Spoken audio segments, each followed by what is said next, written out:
তুই অন্য কোথাও যাসনি তো? টাকা আমার দিকে,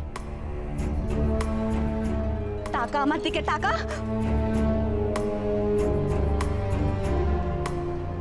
কি তোর কপালে এটা তেল সিঁদুরের ফোঁটা? তুই মন্দিরে গেছিলিস সরোজা? ওরে সর্বনাশী, তুই তোর নুপুরটা মন্দিরে ফেলে রেখে এসেছিস। ওটা যদি আচার্য ধীরত্নর হাতে পড়ে তাহলে। না না মা, নুপুর তুলে নিজের কাছে।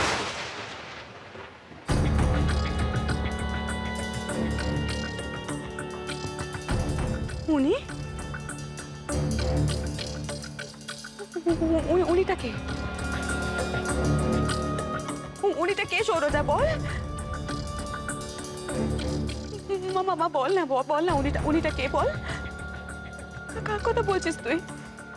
উনি আচার্য ধীরত্ন?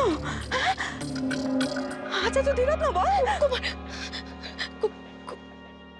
কুমার দেবতক্ষ।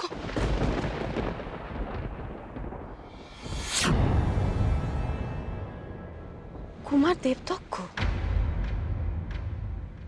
সে এত রাতে মন্দিরে এসেছিল?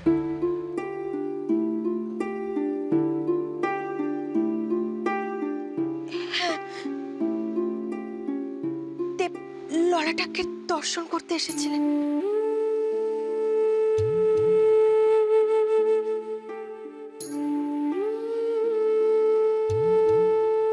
সরোজা, এ তোর মুখে কেমন হাসি?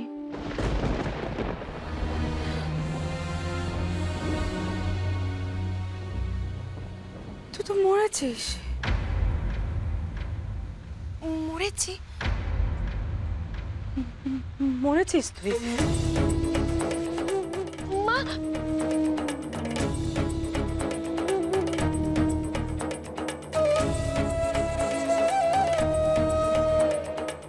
কি সর্বনাশ হলো ঠাকুর, কি সর্বনাশ হলো। কেন তুমি আমার মেয়েটার সঙ্গে এমন করলে ঠাকুর? একদিকে এর হচ্ছে ভাবি রাজা, আর অন্যদিকে আচার্য ধীরত্ন।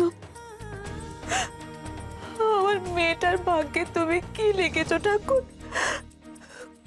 কি লিখেছো তুমি ওর ভাগ্যে?